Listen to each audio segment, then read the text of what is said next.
Hey, guess what? I'm on Patreon. Get bonus episodes of The Band Writer and The Band Artist for only $1 per month, plus other random extras as well. Just follow the link in the description. Today I'm going to talk about prologues. A prologue is a short part of a story at the beginning of the book that appears just before the first chapter. It sets up the story by giving the reader important information about the world or the characters right up front.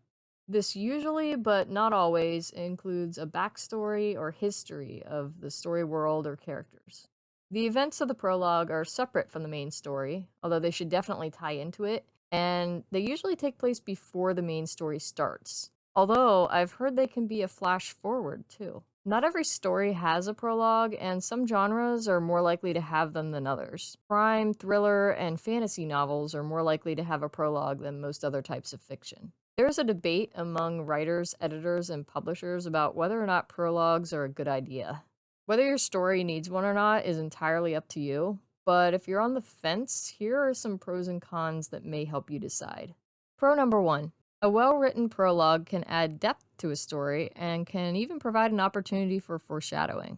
Readers may not know why the events of a prologue are significant at first, but after finishing the book, they'll be able to look back and see how it all made sense. Pro number 2. It gives you an opportunity to show events happening in a different time period than the rest of the story, maybe years or decades before chapter 1. Pro number 3. It also gives you an opportunity to write from a different point of view than the rest of the story. Instead of writing from the protagonist's perspective, you could write it from that of a side character, or an ancestor, or even the antagonist. And pro number 4. If you do it right, you can deliver a lot of information to the reader that doesn't feel like a boring and intrusive info dump. If you do it right. Now for the cons. Con number 1. Let's face it, with a prologue, it's easy to fall into the info dump trap.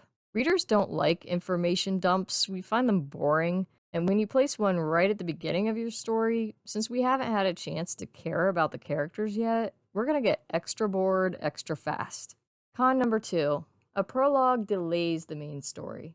Readers tend to be impatient. We want to see action that relates directly to the plot and connect with the main characters as soon as possible. Some readers will skip a prologue for this reason, while others are so put off by them they won't even read a book with a prologue at all.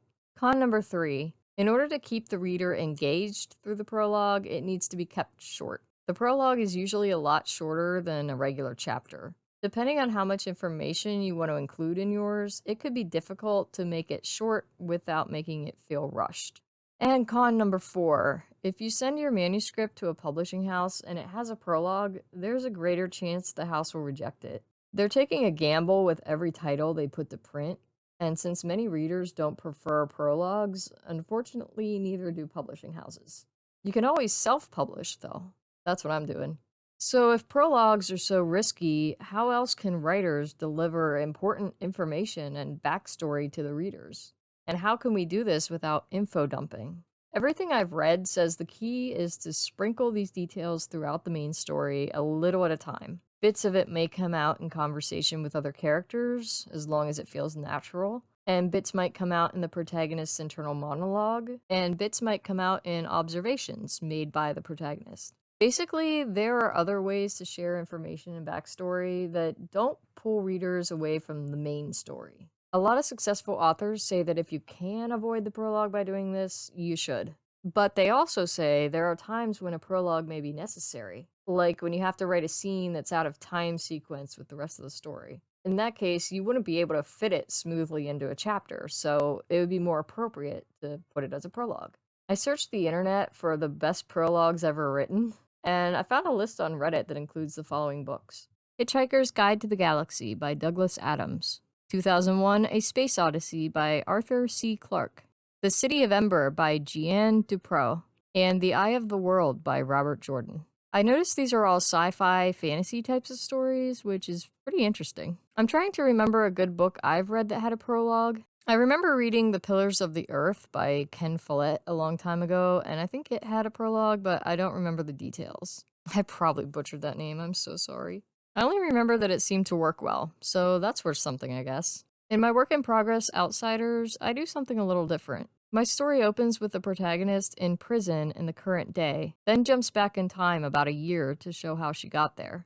I wonder if that might be considered a prologue, since I've heard prologues can flash forward, but I'm not sure. The story switches between the past and the current day several times, not just in the beginning. So there's that. It's actually kind of like Where the Crawdads Sing by Delia Owens. In that book, the author switches between the protagonist's current day murder trial and all the events of her life that led up to her being accused, starting when she was a little girl. So there's a lot of time jumping in that book. Anyway, what are your thoughts about prologues? Do you mind reading them as long as they're well done? Or do you tend to skip them like some readers do? Let me know down below. Hey, what's up?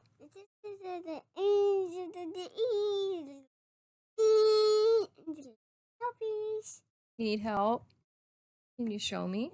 What do you need help with? Well, that's all for this episode.